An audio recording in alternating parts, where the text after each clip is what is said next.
Just saw this news about a new place opening near RadioU Mansfield, actually. Mansfield, Ohio, 92.5, in a town called Galion, Ohio.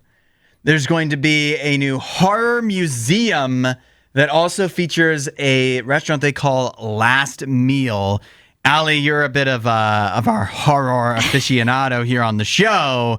And I think we both have a interesting fascination with like serial killers and stuff like that. I certainly do. And so this definitely feels like it is up our alley. Yeah, this might be right up my alley. I might need to do a little deep dive in what killers are allowing you to have their last meals for, because I think that's such an interesting concept. That's definitely the draw to me. So there's a museum there that opens on July 17th, which has, bones, taxidermy, haunted stuff, true crime stuff. Yeah, like it's a museum and that's cool and I'd be interested, and it doesn't sound like it's super expensive.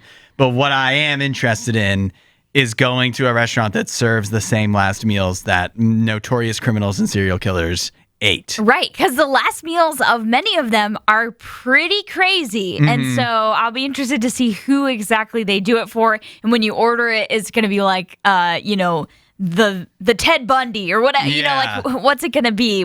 I'm assuming the meal will be called who ate it. I think so. Yeah, you don't need to beat around the bush. Just give us the name of the person and let us see what they ate. I'll tell you, I'm not going to be ordering Jeffrey Dahmer's last meal. Oh, no. We don't want anything associated with what he ate. I can tell you that John Wayne Gacy's last meal is on the menu. Okay. That's the one I know. He's the clown killer guy. His is fried chicken and shrimp, strawberries, and French fries. Which I believe he specifically had KFC.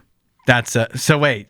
I'm sure they're not serving KFC. No, they're not serving KFC. They're serving fried chicken. Which is good, because I'm sure theirs will be better than KFC.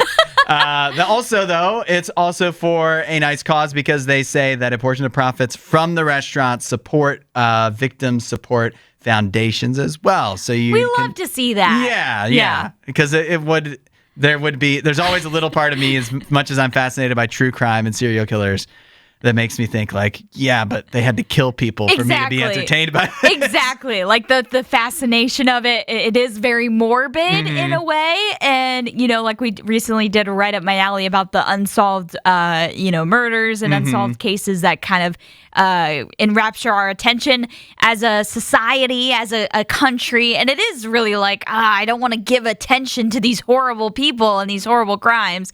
So it's good that is taking off some of that pressure, giving money back to the victims, giving power back to the victims is how I view it. And support for sure. There's a classic tweet I always think about, or somebody said, Netflix is paying somebody to do murders so they can make a show about it. Honestly, oh my goodness, it always feels that way to me. I saw a meme yesterday and it made me crack up, because I was like, this is how bad our brains are now with the true crime stuff. And it was like, imagine a girl skipping your episode of Forensic Files because your murder was too boring. Yeah. Oh, no. I was like, why am I worried about my murder being boring now? Dang, that's so accurate. So messed up. All right, last question then, Aly, and people can chime in too at 8772 RadioU. What would your last meal be? Ooh, what would it be?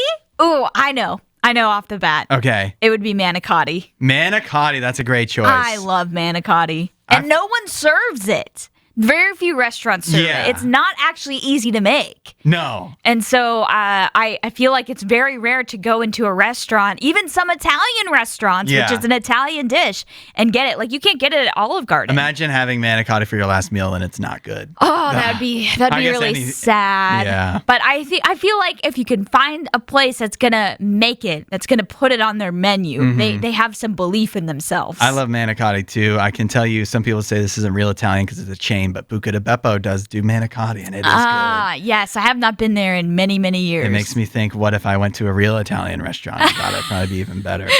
I would, if I'm going out in my last meal, all the rules go out the window. Okay. I might be like you. I might do some manicotti or something like that, paired with barbecue brisket. Right. You just get a little bit of everything. Yeah. The rules are done at that point. Right. Coming up in about 10 minutes, we have our next food fight, the new spicy McDonald's breakfast sandwiches, the spicy McMuffins. Hopefully that won't be our last meal.